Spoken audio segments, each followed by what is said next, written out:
We're going to go to Richard Holden MP, who's a Conservative Party chairman, the newly appointed chairman of the Conservative Party. Congratulations to you all on that, Richard Holden.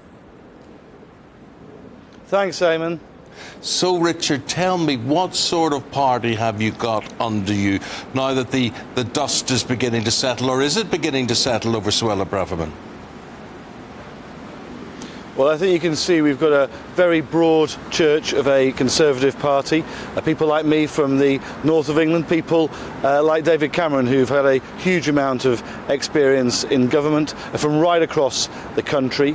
And I think it's really good. You can see a strong and united party coming together now for the future. And we've got those big aims that the Prime Minister's already outlined, and there'll be some big decisions on those coming up this week. We've seen that real push to get inflation down. We've got some numbers coming up on that on Wednesday. He's wanted to halve it by the end of the year. We've made some really good progress, but further still to go.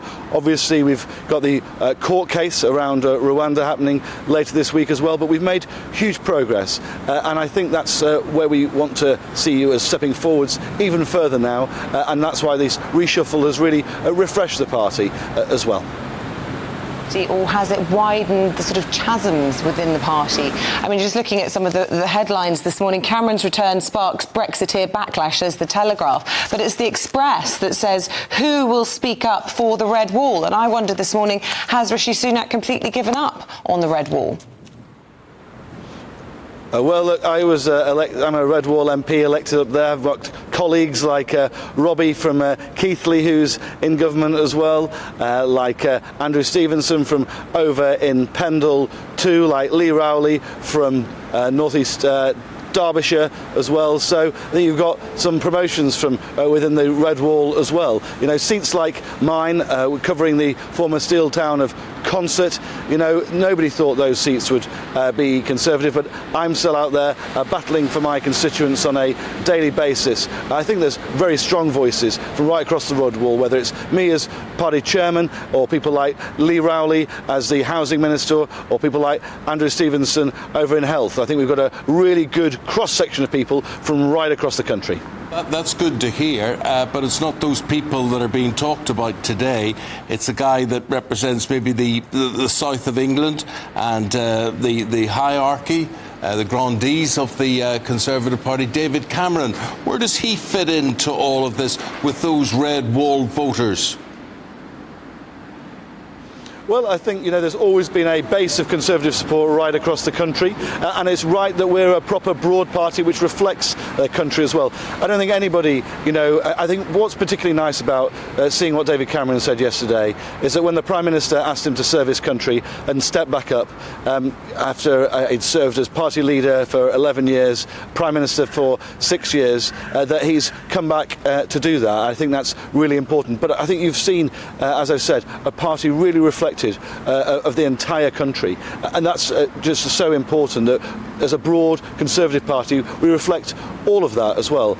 I think that David Cameron brings huge experience as well, but you've got to remember as well that Rishi Sunak, when he was a new MP under David Cameron back in 2015, 2016, you know, Rishi backed Brexit as well. So we have that broad party, and I think that's what's so important, that we can take a united, strong party, but a broad party, concentrating on the priorities of the British people into the next general election, and I think that's what Rishi's delivered. When you are talking about David Cameron there, I'm not being facetious here, but it's as if you've got a spring in your step. It's as if you've got wind in your sails. It's almost as if you're emotional about this guy coming.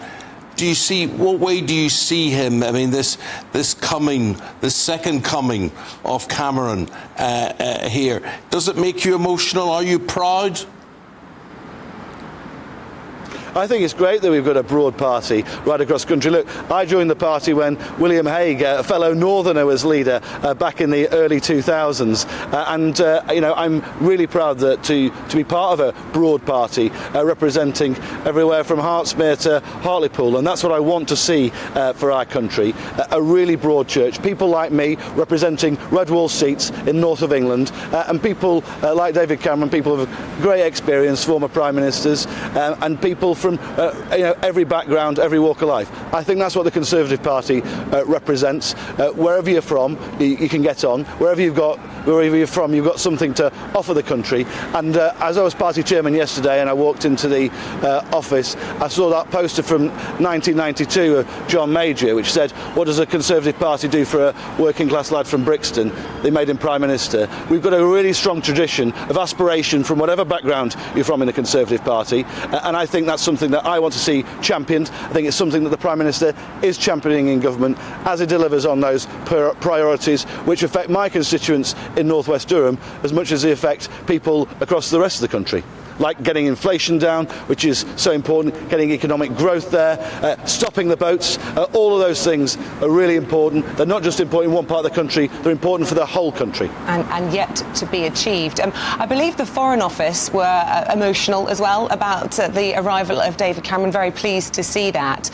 But there are people who are saying, hold on a minute, here we have a Prime Minister who hasn't been chosen by the British population, and now we have a Foreign Secretary who isn't even an MP. Rishi Sunak couldn't find amongst his 350 elected MPs somebody to sit in that post. And there is also a big question about whether or not Rishi Sunak was talking nonsense at party conference when he was talking about change. This is back to the future, isn't it? Well, let's address some of those things head on. First of all, the Prime Minister really did outline that we need to break a consensus there, and there has been a consensus which has not been delivering for the British people. But there are some things, particularly when I think of education reform, that has carried right the way through since the Conservatives came in 2010. We saw 2/3 of kids then going to good or outstanding schools. That's over 85% today. We saw as sliding down the international league tables and things like reading and writing under the last Labour government now really soaring in England in that sort of achievement. So there are definitely positives there. When it comes to David Cameron's position in the House of Lords, look, this is something that's happened before. We saw Nicky Morgan, former DCMS Secretary in the House of Lords. Previously, we've seen, I'm old enough just about to remember Peter Carrington, who was in the House of Lords when I worked there briefly, who was Mrs Thatcher's Foreign Secretary as well. Obviously, Lord Mandelson, was a Secretary of State under Labour from the House of Lords, and actually Deputy Prime Minister, I think, or First Secretary of State, I think Gordon Brown called it. So it's not unprecedented at all. And I think if you want to get that widest range of talent in there, yes, you want people coming up, people like Laura Trott, who's been made in the cabinet in the last day, a good friend of mine from the south of England, but you also got people like me from the north of England as well coming through. You also want that really wide range of experience, including people like David Cameron as well. Richard Holden, thank you very much indeed. We're only stopping to let you pause for breath because you just went on there and on and on and on, and you're obviously full of enthusiasm. You're really looking forward, obviously, to your job as party chairman. We thank you for your time today, and we look forward to speaking to you again. Thanks, Eamon. Thank you very much indeed. Thank you.